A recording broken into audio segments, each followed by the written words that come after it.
আর আমি শ্রাবণী। রোজকার মতো আজও আমি এসে গেছি তোমাদের গল্প শোনাতে। আজকে আমি তোমাদের লেখক রাজশেখর বসু মহাশয়ের লেখা একটি ছোট গল্প, যার নাম 10 করণের বানপ্রস্থ, এটি শোনাবার চেষ্টা করব। তো বন্ধুরা, তোমাদের প্রথমেই জানাই যে আমি একজন শারীরিক প্রতিবন্ধী। নিজের প্রতিবন্ধকতাকে ভুলে নিজের পরিচয় তৈরি করার লক্ষ্যেই তোমাদের এই গল্প শোনানোর কাজটা শুরু করেছি। এই কাজে আবার সফল হতে গেলে তোমাদের সাপোর্ট খুবই দরকার। তাই আমি তোমাদের রিকোয়েস্ট করছি, প্লিজ প্লিজ তোমরা আবার বলা গল্পগুলো স্কিপ না করে গিয়ে পুরোটা শোনো। আমার চ্যানেলটা সাবস্ক্রাইব করো, ভালো লাগলে লাইক করো, কমেন্ট করো ও একটু শেয়ার করে দাও। আর এখনও অবধি যেসব বন্ধুরা আমার চ্যানেলটা সাবস্ক্রাইব করেছো তাদেরকে অনেক অনেক ধন্যবাদ জানালাম। তো চলো তোমাদের আজকের গল্পটা শোনানো শুরু করে দিই। 10 করণের বানপ্রস্থ, লেখক রাজশেখর বসু মহাশয়। ধর্মাবতীর রাজা 10 করণ একদিন রাজসভায় পদার্পণ করেই বললেন, আমার 50 বছর বয়স পূর্ণ হয়েছে, কালই আমি বানপ্রস্থে যাব। বৃদ্ধ মন্ত্রী আকাশ থেকে পড়ে বললেন, সে কি মহারাজ, আপনি এখনো যুবা, চুল পাকেনি, দাঁত পড়েনি, শরীর অজয়, বাহু সবল, বুদ্ধি তীক্ষ্ণ, কি দুঃখে কাটে বনে যাবেন, এখনো 20 বৎসরও কথা তুলবেন না। রাজা ঘাড় নেড়ে বললেন, না, আমার যাওয়াই স্থির, কুমারের অভিষেক আজই হয়ে যাক, উৎসবটা পরে করলেই চলবে। মন্ত্রী বললেন, হায় কি দুর্বিদ্য মহারাজ, হঠাৎ এমন কেন মত হলো আপনার? ধর্মাবতী, রাজ্যের অবস্থাটা ভেবে দেখুন, রাজপুত্র এখনো বালক, সবে 22 বৎসরে পড়েছেন, আমিও জরাগ্রস্ত, রাজ্য চালুটা কি আমাদের কাজ? কুমার, তুমি মহারাজকে বুঝিয়ে বলো না।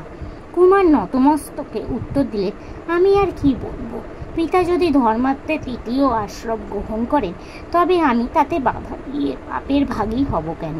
তার পদানুসরণ করে অগত্যা আমি রাজ্য চালাবো। যুবমন্ত্রী বললেন, আর আমরাও তো আছি, ভয় কি? বৃদ্ধ মন্ত্রী তখন হতাশ হয়ে স্থবির রাজপুরোহিতকে বললেন, ধর্মাজ্ঞ মান্ডুক, এই সংকটে একমাত্র আপনি মহারাজ 10 করণকে সুবুদ্ধি দিতে পারেন। মান্ডুক বলল, মহারাজ, 50 বানপ্রস্থ নিপতির পক্ষে অনাবশ্যকৃত নয়। দশরথ অতি বৃদ্ধ বয়স পর্যন্ত রাজ্য শাসন করেছিলেন, দুবার জরাগ্রস্ত হয়েও সিংহাসন ছাড়েননি। যদি পরমার্থই আপনার অভিপ্রেত হয় তবে রাজর্ষি জনকের তুল্য নিলিপ্ত চিত্তে প্রজা পালনে নিযুক্ত থেকে মোক্ষা অনুসন্ধান করুন। 10 করণ কিছুতেই সম্মত হলো না। এদিকে তার বনাগ্রমণের সংবাদ কিঞ্চিত রঞ্জিত হয়ে অন্তরপুরে পৌঁছে গেছে। ছোট রানী মহা উৎসাহে সবাই এসে বললেন, আর্যপুত্র, আমি প্রস্তুত, দ্বিপ্রহরের মধ্যেই সব গুছিয়ে নেব, বেশি কিছু নেব না, শুধু আমার অলংকার 3 মঞ্জুষা, বসন 10 পেটিকা, এটা সেটা 20 পেটিকা, আর 3 জন সখী, আর 10 জন দাসী, আর সুখসারি, আর আমার প্রিয় মালজারি দধিমুখী। আপনি গোটা 10 বড় বড় স্কন্ধাবার পাঠাবার ব্যবস্থা করুন, তাতেই আমার কুড়িয়ে যাবে। উফ, ভারী মজা হবে, দিন কতক ঝামেলা থেকে বাঁচা যাবে, সঙ্গে আবার ভেজাল জোগাবেন না যেন। রাজা বললেন, ওসব কিছুই যাবে না, যুবরাজ কাল তোমাকে পিত্রালয়ে পাঠিয়ে দেবেন। ছোট রানী রাগে দুঃখে কাঁদতে কাঁদতে চলে গেলেন। বড় রানী দেব পূজায় ব্যস্ত ছিলেন। এই সংবাদ পেয়ে এসে বললেন, মহারাজ, এ কি শুনছি, আমি সহধর্মিণী পট্টবনিশী, আমাকে ফেলে যাবেন না তো? রাজা উত্তর দিলেন, তুমি এখানেই তোমার পুত্রের কাছে থাকবে, আর ইচ্ছা হয়তো বারাণসীতে বাস করতে পারো। যুক্তি, ধর্ম উপদেশ, অনুনয়, ক্রন্দন, কিছুতেই কিছু হলো না। রাজা 10 করণ দৃঢ় প্রতিজ্ঞ, সভা ভঙ্গ হলো। দ্বিপ্রহরে 10 করণের নিভৃত কক্ষে গিয়ে রাজবয়স্য প্রগলভক বললেন, মহারাজ, এতকাল আমার কাছে কিছুই গোপন করেননি, আজ একবার মনের কথাটি খুলে বলতে আজ্ঞা হোক। ধর্মে আপনার বেশি মতি আছে তা তো বোধ হয় না, পরকালেও চিন্তা করতে দেখিনি। পুত্র কলহের উপদ্রব সইতে না পেরে বনে পালাচ্ছেন না তো? রাজা বললেন, খেপেছ, তাহলে পুত্র কলহকেই বনে পাঠাতাম, তবে কি জন্য যাচ্ছেন? 10 করণ একটু হেসে বলল, ফুর্তি করবার জন্য। অবাক করলেন মহারাজ, রাজপথে থেকে ফুর্তি হবে না আর বনে গিয়ে ফুর্তি হবে? ফুর্তি চান তো এখানেই, আর বাধা কি? আরও গুটি কত্তেক মনীষী গিয়ে আনুন, নৃত্য গীত নিপুণা ভালো ভালো বারাঙ্গনা বহাল করুন, কাকা নিক্ষিণ নদী তটে বিশাল প্রমোদ কানন রচনা করুন, তাতে মনোরম সৌধ তুলুন। উৎকলিঙ্গ থেকে নিপুণ সুরূপকার, গান্ধার থেকে পলাঙ্ক পাত্র, গৌরভূমি থেকে লডডু কলাবিত আদান, আর মলয়লাদির গন্ধ সম্ভার, সিংহলের রত্ন সম্ভার, বাল্টিকজাত বিচিত্র আস্তরণ, যবন দেশের আসক। থামো থামো, ওসব আমার খুব জানা আছে। শুধু বিলাস সামগ্রীতে কিছু হয় না, ভোগের শক্তি চাই। আপনার শক্তি কমতি, আর বনে গেলেই কি শক্তি বাড়বে? মূর্খ, তুমি বুঝবে না। যদি আবার কখনো দেখা হয় তখন বুঝিয়ে দেবো। যাও, এখন বিরক্ত করো না। রাজাকে উন্মাদ ভেবে প্রগল্ভক বিষণ্ণ মনে চলে গেলেন। পরদিন ভোরবেলা দশাকরণ রথারূঢ় হয়ে রাজ্য ত্যাগ করলেন। সঙ্গে নিলেন শুধু একটি নাতিবৃহৎ থলি। বহু দূরে এসে রথ আর সারথীকে ফিরিয়ে দিলেন। তারপর থলিটি কাঁধে নিয়ে গভীর অরণ্যে প্রবেশ করলেন। দশাকরণ একটি গাছের তলায় বসে একান্তকরণে ব্রহ্মার আরাধনা করতে লাগলেন। 3 দিন 3 রাত অতিক্রান্ত হলো। অবশেষে ব্রহ্মা দর্শন দিলেন। জিজ্ঞাসা করলেন, কি চাও? দশাকরণ ষষ্ঠাঙ্গে প্রণিপ্রাতান্তে বললেন, প্রভু, আমার পিতৃদত্ত নামটি সার্থক করুন। তার মানে আবার প্রত্যেকটি ইন্দ্রিয় 10 গুণ করে দিন, অর্থাৎ চক্ষু 20, কর্ণ 10, নাসা 10, জিহ্বা 10 গুণ বিস্তৃত ত্বক, আর বাক, পানি, পাদাদি কর্মেন্দ্রিয়, হৃদ, ক্লোম, জঠরাদি যন্ত্র, তাও 10 গুণ। বিধাতা সবিস্ময়ে বললেন, অর্থাৎ তুমি একাই 10 জন হতে চাও? তোমার মতলবটা কি? প্রভু, তবে খুলেই বলি শুনুন। আমার দেহটা তো মোটে 3.5 হাত বানিয়েছে, আর ইন্দ্রিয়াতি যা দিয়েছেন তাও ক্ষুদ্র ক্ষুদ্র। কতই বা দেখবো, কতই বা শুনবো, কতই বা খাবো, কতই বা ভোগ করবো। আমি মহালোভী পুরুষ। আমার ইন্দ্রিয় বদ্ধ করে ভোগ শক্তি 10 গুণে বাড়িয়ে দিন বটে, কিন্তু 10টা আলাদা দরকার কি? একটা প্রকাণ্ড দেহ যদি দিই, তাতে সব অঙ্গই তো বড় বড় হবে। আগে আমি ভেবে রেখেছি লাভ হবে না। হাতির দেহ প্রকাণ্ড, তার সুখভোগের মাত্রা তো ইঁদুরের চেয়েও বেশি নয়। সংখ্যা না বাড়ালে ভোগ বাড়বে না। তুমি খুব হিসেবই দেখছো। আচ্ছা, মন নামে একটা আত্মনিন্দ্রিয় আছে, সেটা কটা চাও? সে কথা তো ভাবিনি প্রভু। আচ্ছা, মন একটাই থাকুক, উত্তম প্রস্তাব। এরূপ জীবন কল্পনা আমার মাথাতেও আসেনি। তোমার উপরেই পরীক্ষা হোক, কিন্তু সামলাতে পারবে তো? যদি সর্দি হয় তো 10টা নখ হাঁচবে, যদি জ্বর হয় তবে 20টা পা কামড়াবে, আর রোজ অসুবিধা আছে। লোকে যদি রাক্ষস ভেবে তোমাকে আক্রমণ করে। প্রভু, আপনি সুখ দুঃখ দুই দিয়েছেন, তবু তো লোকে জীবন ধারণ করতে চায়। আমি 10টা জীবন একসঙ্গে ভোগ করতে চাই। দুঃখ যদি বাড়ে, সুখও তো বাড়বে। আর আমার এই বর্তমান দেহ খুবই শক্তিমান, আর আপনার প্রদত্ত অঙ্গগুলির জন্য বলবীর্য 10 গুণ বাড়বে। তবে যা দেবেন মজবুত দেখেই দেবেন। আমার সঙ্গে প্রচুর ধনরত্ন আছে, সেই অর্থ বলে আর বাহুবলে সকলকেই বসে এনে নবরাজ্য স্থাপন করব। বিধাতা বললেন, তবে তাই হোক, তথাস্তু। সার্থক নামা দশকরণ, উত্তিষ্ট। ওই ডোবার জলে তোমার নবকলেবরের প্রতিবিম্ব দেখে নাও, তারপর যথেচ্ছা ভোগের আয়োজন করো। 1 বৎসর হয়ে গেছে। ব্রহ্মা বেদের পুঁথি নিয়ে কাটাকুটি করছে। এমন সময় তার চতুর্বুদ্ধের চতুর্শিকা থরথর করে কেঁপে উঠল, যাকে বলে টনক নড়া। ধ্যানস্থ হয়ে বুঝলে দশকরণ তাকে আবার ডাকছেন। অদ্ভুত দেহদারির পরিণাম জানবার জন্য তার কৌতূহল হলো। আহ্বান পাওয়া মাত্র ভুলোকে অবতরণ করলেন। দশরথ সেই ঘাসটির তলায় বিষণ্ণ হয়ে বসে আছে। বিধাতাকে ঢেকে ধরপড়িয়ে উঠে দণ্ডবধ হলেন কিছু কষ্টে, কারণ তার নতুন যৌগিক দেহটি লম্বায় বাড়লেও বেশটানে অনেকখানি। ব্রহ্মা বললেন, সব ভালো তো? কিছুই ভালো নয় প্রভু। বর তো দিলেন, কিন্তু সুখ পাচ্ছি না। আগে 2 চোখে একই দৃশ্য দেখতাম, এখন 20 চোখে নানা দিকে দৃশ্য মিলে গিয়ে একাকার হয়ে যাচ্ছে। গাছের ওপর জল, জলের ওপর উড়ন্ত পাখি। ভেবেছিলাম 10 রসনায় বিভিন্ন রসের আস্বাদ নিয়ে একসঙ্গে বিচিত্র অনুভূতি পাবো। এখন দেখছি কটু, তিক্ত, মধুর মিশে গিয়ে এক উৎকট উপলব্ধি হচ্ছে। 10টি উদয় বোঝাই করেও টিকতে পারছে না। 10 জোড়া পা থাকলেও 10 গুণ চলতে পারি না।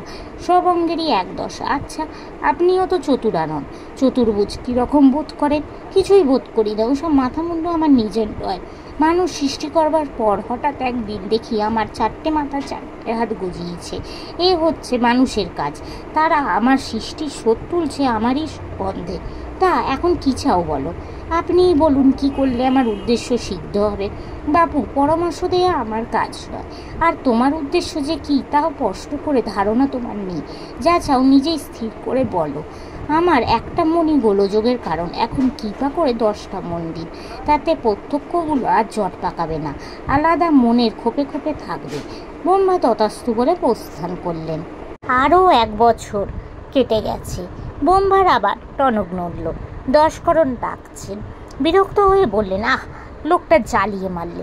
যাই হোক, শেষ অবধি দেখতে হবে। ব্রহ্মা এসে দশকরণকে জিজ্ঞাসা করলেন, কি হে, এবার সুবিধে হলো? দশকরণ কাতর করতে কইলেন, কই আর হলো প্রভু, 10টা মনে আরও গোলযোগ বেড়েছে। যতই চেষ্টা করি মনে হয় ভিন্ন ভিন্ন লোক ভোগ করছে। একবার বোধহয় আমি দেবদত্ত মিষ্টি খাচ্ছি, আর একবার ভাবি আমি গঙ্গা দত্ত সঙ্গীত শুনছি, আর তখনই দেখি আমি অনঙ্গ দত্ত প্রেমালাপে মগ্ন, পুনশ্চ আমি ত্রিভঙ্গ দত্ত গেটে বাতে কাতর। সমস্ত অনুভূতি কেন্দ্রস্থ করতে পারছি না, কেবলই বিক্ষেপ হয়। আমার মনগুলোও দিয়েছেন হরেক রকমের, চালাক, বোকা, শান্ত, সহিষ্ণু, রাগী, উদার, হিংসুটে, নিষ্ঠুর, দয়ালু। এই দেখুন না, আপনার কাছে যে মনের কথা জানাবো তাতেও বাধা। প্রত্যেক মন আমি বলবো। কোনো গতিকে দফা করে একটি মন এখন মুখপাত্র হয়েছে। এরকম যে হবে তা আগেই অনুমান করেছিলাম। এখন কি চাও প্রভু? কিছুই বুঝতে পারছি না। আপনিও তো উপায় বলবেন না। এখন বরং পূর্বমন ফিরিয়ে দিন। দিন কতক প্রকৃতস্থ হয়ে ভেবে চিন্তে দেখি, তারপর আবার আপনার শরণাপন্ন হব। ব্রহ্মা বলল, তথাস্তু। তারপর আরও 5 বছর কেটে গেছে। ব্রহ্মা দশকরণের কথা ভুলে গেছে। তার কাছে কোনো ডাক আর আসেনি। একদিন তিনি সৃষ্টি চিন্তা করছেন, ভাবছেন বেটে শরীরের সঙ্গে পিঠ চর্ম আর খেদা ডাক দিলে কেমন হয়। এমন সময় তার তৃতীয় মুণ্ডের দ্বিতীয় কর্ণ সুরসুর করে উঠল। হাত দিয়ে পেলেন একটা শতপথ সহসাক্ষ্য বিচিত্রপক্ষ পতঙ্গ, যার নাম প্রজাপতি। দেখেই দশাকরণকে মনে পড়ে গেল, লোকটার হলো কি? আর তো সারা শব্দ নেই, মারা গেল নাকি? বোধ হয় হতাশ হয়ে নিজের রাজ্যে ফিরে গেছে। কিন্তু গিয়েই বা কি করবে? এই 7 বছর পর তার ছেলে তো আর দখল দেবে না। ধ্যানস্থ হয়ে দেখলেন দশকরণ বেঁচে আছে, দর্বাবতীর নিকটেই ঘুরে বেড়াচ্ছে। বিধাতা বৃদ্ধ ব্রাহ্মণের মূর্তিতে তখনই সেখানে নেমে এলেন। গোপপল্লী একটা মেটে ঘরের মটকায় চড়ে দশাকরণ ঘর দিয়ে চাল ছাইছেন। ঘরের সামনে একটা গোপনারী শিশুকে খাওয়াচ্ছে, আর হাত নেড়ে নেড়ে দশকরণকে কাজ বাতলাচ্ছে। ব্রহ্মা ডাকলেন, ওহে দশকরণ, হচ্ছে কি? দশকরণ এসে অপরিচিত ব্রাহ্মণকে প্রণাম করে বললেন, আপনি কি দিগ্জয়? আমি ব্রহ্মা, তোমার খোঁজ নিতে এসেছি। তা তোমার গবেষণা কতদূর এগোলো? চেহারা চাষারে হয়ে গেছে দেখছি। এখন কি করা হয়? আছো কেমন? খুব ভালো আছি প্রভু। এই গিয়ে স্বামী অসুস্থ, অন্য পুরুষ নেই, বর্ষাও আসন্ন, তাই আমি ঘরের চালটা মেরামত করে দিচ্ছি। সুখ হচ্ছে, পরিশ্রম হচ্ছে, অভ্যাস নেই কিনা? সুখী হবে এই গোপ দম্পতি। এখানেই থাকা হয় বুঝি? না, গ্রামের প্রান্তে থাকি, তবে কাজের জন্য নানা স্থানে ঘুরে বেড়াতে হয়। দশাবতী রাজ্যের সংবাদ কি? তোমার সেই রত্নের থলিটার কি হলো?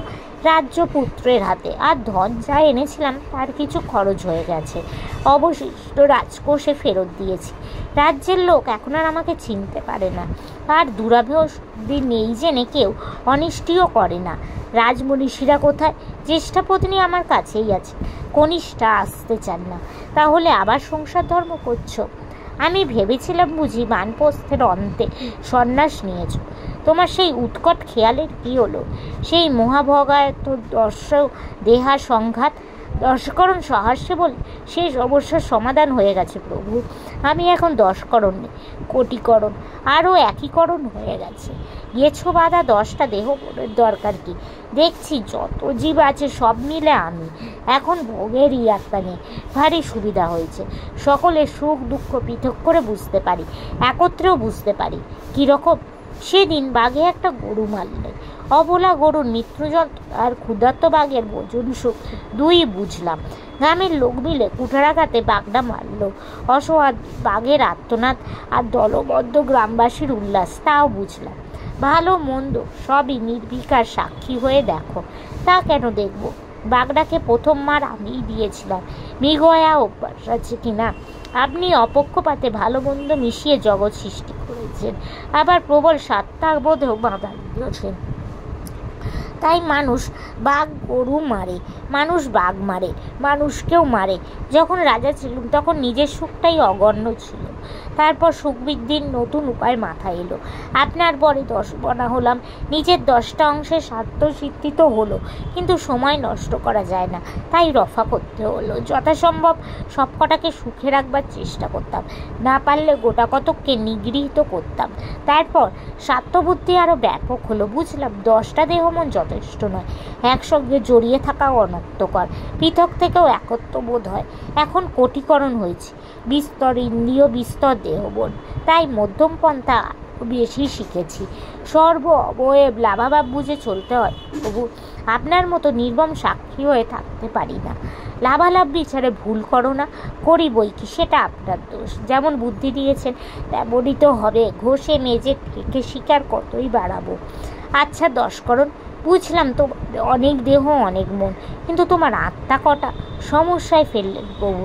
বৃদ্ধ মান্ডুক বলতেন বটে, জীবাত্মা, পরমাত্মা, পূর্বাত্মা, সর্বাভূত আত্মা, এই সব কটমটে কথা। আমার কটা আছে তা তো জানি না, হয়তো এককালে জানবে। না জানলে তোমার কাজ আটকাবে না। এমন সময় একটা লোক এসে ডাকলে, ও হে এক করি, আজ যে বুড়ো জরৎ খরতের কুল ত্যাগিনী বউটার একটা গতি করার কথা। তারপর গ্রামের ছেলেদের ধনুর্বিদ্যা শেখাবে। তারপর সন্ধ্যায় ভরত রাজার উপাখ্যান শোনাবে বলেছিলে। তোমার আর কত দড়ি? ব্রহ্মা বললে, এই এক করি কি? 10 করণ বললে, আজ্ঞে আমি। ওরা কোটিকরণ একীকরণ বোঝে না, সংক্ষেপে এক করি বলে। তুমি এগোও হে, তোমার হাতের কাজটা শেষ করেই যাচ্ছি। আমি হাতের কাজটা শেষ করেই যাচ্ছি প্রভু। আমার একটা শেষ প্রার্থনা আছে। বয়স তো অনেক হলো, গবেষণাও ঢের দেখলাম, এবার মুক্তির সন্ধান দিন। ব্রহ্মা হেসে বলল, বলো কি হে, তোমার এতগুলো সত্তাকে ফাঁকি দিয়ে তুমি একাই মুক্তি চাও? ঠিক বলেছেন, যাকগে, মুক্তির দরকার নেই। দরকার না থাকলেও তুমি পেয়ে গেছো। দোহাই পিতামহ, পরিহাস করবেন না। আরে একটা মুক্তির পথ তো একটা। তোমার রাজবুদ্ধি তোমাকে মুক্তির রাজমার্গ দেখিয়েছে। বিধাতা অন্তর্হিত হলেন। দশাকরণ আবার মটকাই ছড়ে ভাবতে লাগলো, এই কী রকম মুক্তির লোকে ছাড়তেই চায় না। নাইবার খাইবার অবসরও নেই আমার। নমস্কার। তো বন্ধুরা, আজকের গল্পটা এখানেই শেষ হলো। তোমাদের যদি ভালো লাগে প্লিজ লাইক করো, আমার চ্যানেলটা সাবস্ক্রাইব করো ও শেয়ার করো। আজকের মতো আমি চললাম। আবার আমি কাল তোমাদের এরকমই কোনো ছোট গল্প শোনাবার চেষ্টা করব। আজকের মতো টাটা।